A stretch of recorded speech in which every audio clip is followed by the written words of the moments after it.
Kawuono wadhi round wachiwo checks mag bursary ne nyithindwa manie high schools to gi manie institutions moko manie colleges. Wagolo checks ne students 7,560 mago jomo benefit e bursary wa higa 2022 ni, and decide ni adhi round awuon mondo achiw chegegi.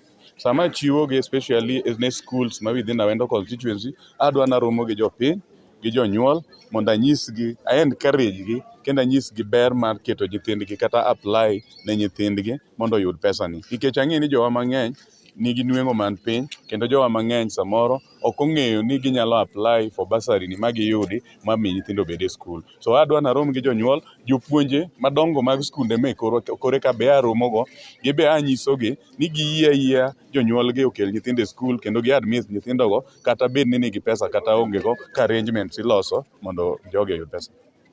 Adwa wacho ni wamor kaka joora jope, to nikech mheshimiwa marwa ochiwo checks maonge ubaguzi, ji temo apply kata mooro kwayo yudo.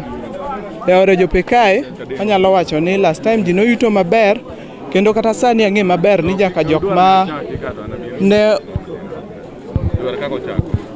ma ne oko supporte, kaka an adwa wacho adieri ni ne oko supporte last time.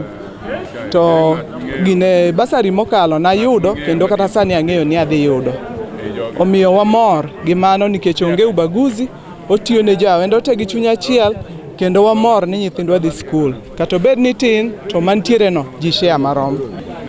Mheshimiwa osetiyo kendo bursary no omiyo ji te, bedo ni nokigone kura kata nokigone kura. Koro gima nyalo kwa jo South Saa kwa ni koyie to yie odwoke mheshimiwa mondo gimed neno dongruok moyo kanyo. Gima mheshimiwa Awolo osetimo e South Saa ka duong' udi kakirango makalwete, kawuono ayudo bursary kae mani check momiwa, kendo awacho ni nono na Awol dok, Awole mwatero, kendo Awol watero gi ODM Asimio. An gima wang'eyo ni jo ODM wadwa ni mondo wachung'uru imara, mondo wamiuru Raila jok madhi konye tich mbele, nikech Raila dhi bedo president. Awuoyo ka wacho na Awol wuod Awende mwaduoka, Awol tano tena nikech Awol osetiyo tich mok ng'ato nyalo wacho kendo Awol e ja party wachake piny nyaka malo,